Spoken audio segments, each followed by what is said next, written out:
How to integrate the components into your Wishloop properties, Video 2.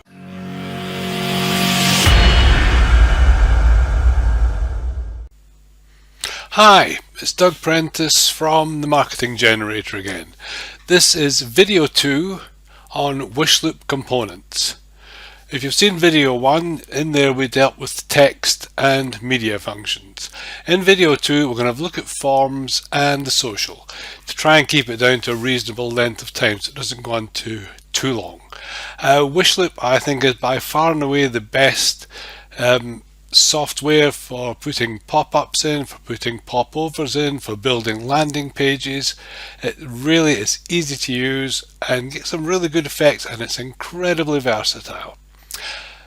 The page we're looking at is the standard Wishloop work page. Normally in the white space there would be a template, but I've got a blank template in there today as it's much easier to show the various components against a clear background. So if we start with forms, if I click on forms, you'll see that gives us two options: built-in opt-in form and a custom opt-in form. If we do the built-in first, I'll click and drag it down into the template area. Click on it and you will see on the right hand side we have style, settings and arrange. Before we get in there, you can move it about quite simply by drag and hold, and you can make it a bit more compressed and make it a bit bigger again just by dragging it out. First things you can do, if we go into style, is you can choose a skin, and this is how the appearance of this thing looks. If you go to skin 1, you'll see it's slightly different. Skin 2, different again. You can change the orientation of it. So you can have it vertical as there, or that's horizontal, you have them like that, or vertical as it was before. In fields you can either name an email or email only. The input background color you can change by using the drop here, or alternately use the side ones here to change the color. Let's get it back to where it was, nice and white. Similarly, you can change the input text color. Okay, that's the color the text is going to be when people type it in. And the submit button color.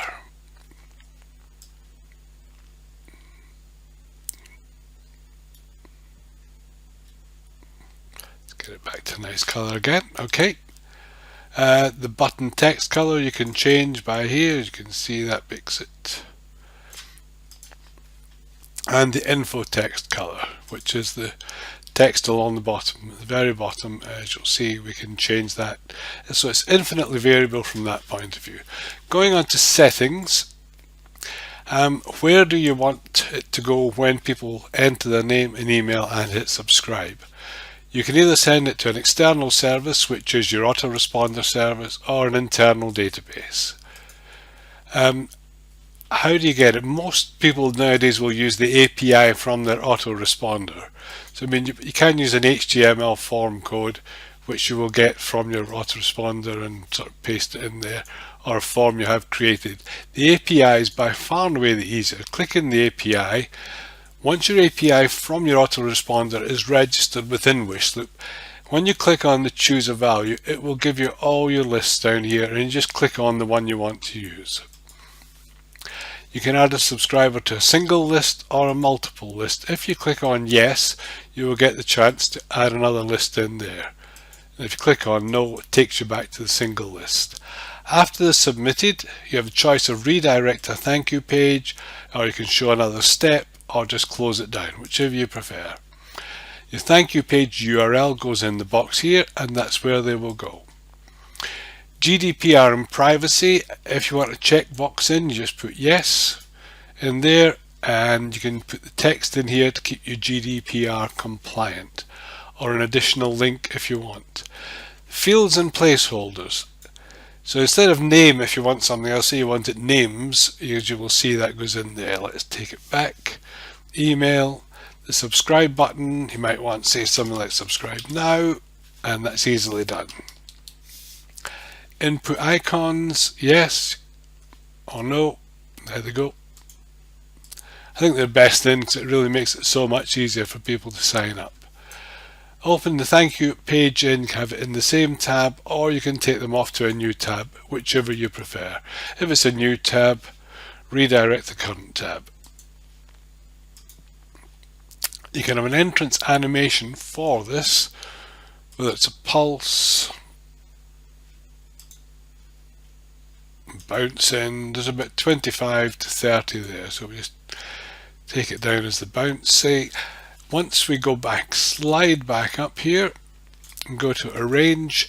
This is where you can change the size of it. So if you want to change it, say to 100 by 200, click on that, you'll see it makes it much smaller. So you can adjust it infinitely so that it suits your particular requirements for your box, for your landing page. So you can get this exactly as you want. X and Y allows you to locate the position within the box exactly, but for most of us it's just as easy to grab, hold and move it to where you want in the box. Okay, now to clear off that, you just click on the green bin and a message will come on asking you if you're sure you want to delete it. Okay, and it's gone. Forms, the other option is the custom opt-in form. This is where you have to paste in your own HTML code from a form you have created somewhere else. You can change all the colors as usual. In the settings, you choose your form from there, button text, etc., etc., much as before. And again, you can change the height, width, and the position easily from within here. So let's get rid of that for the time being. Next, we'll move on to social. In social, we have a choice of 6 items. There's a Facebook like button, there's a Facebook like box, Google +1 button, a row of social buttons, Twitter follow, or Twitter tweet button. If we go back to the Facebook like button, drag that down in here, we have again a few options. So this is it. You get a like, share, a bit of text, and a photograph.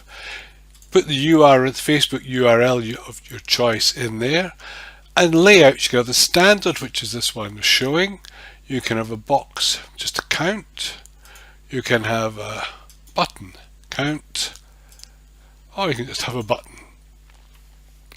If we go back to the standard, action you choose, you can have like or recommend. Include the share button, yes. If it's no, it disappears.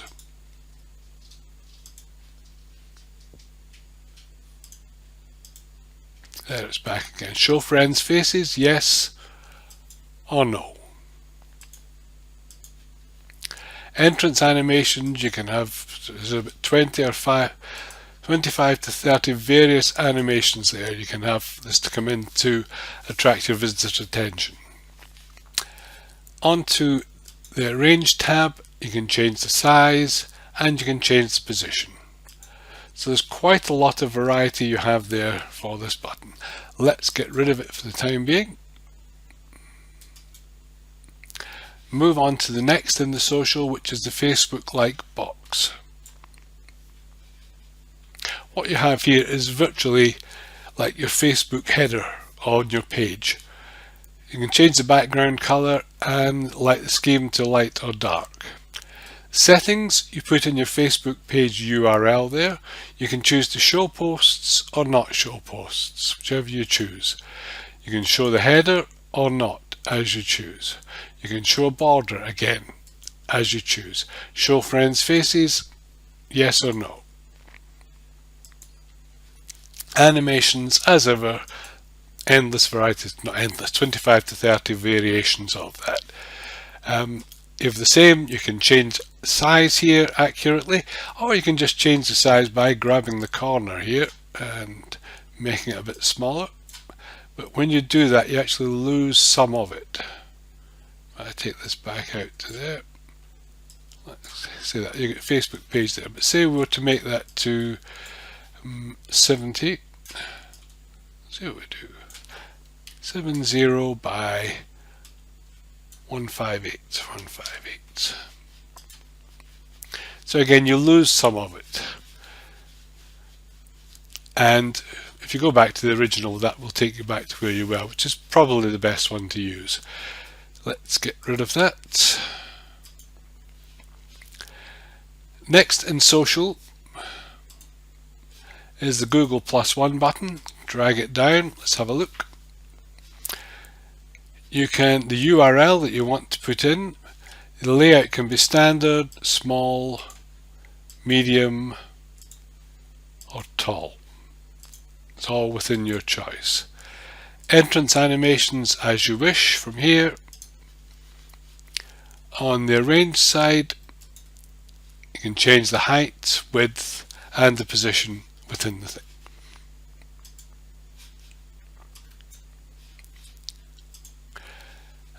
Social buttons in a row. This is quite neat. So you can have here your Facebook, like, and tweet all in one. So you put in the URL in there that you'd like people to like or tweet or Google. Plus entrance animations you can choose. And again, you can change the size and the location.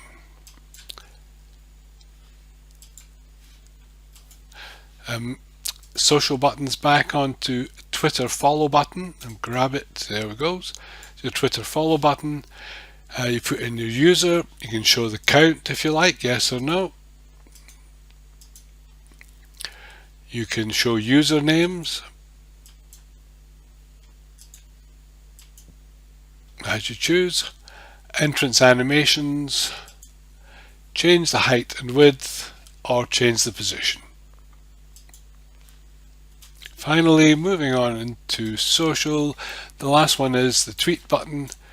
Drag it down there. The URL you want to tweet, drop it in there. The text, drop it in there. Text in whatever you want. The count box position can be horizontal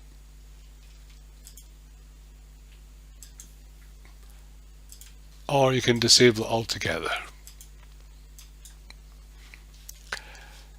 Entrance animations as before, and as ever you can change the height and the width from here and the position on the template itself. Right, that's video 2, which we've covered the forms and social functions of the Wishloop components. I hope you found it interesting. Next video we will move on to settings and marketing. I hope you've enjoyed it. I hope you've found it instructive. If you've any questions, please leave them in the space below. This is Doug Prentice from the Marketing Generator signing off now. Bye bye now. If you want to know more about Wishloop, just click the link below.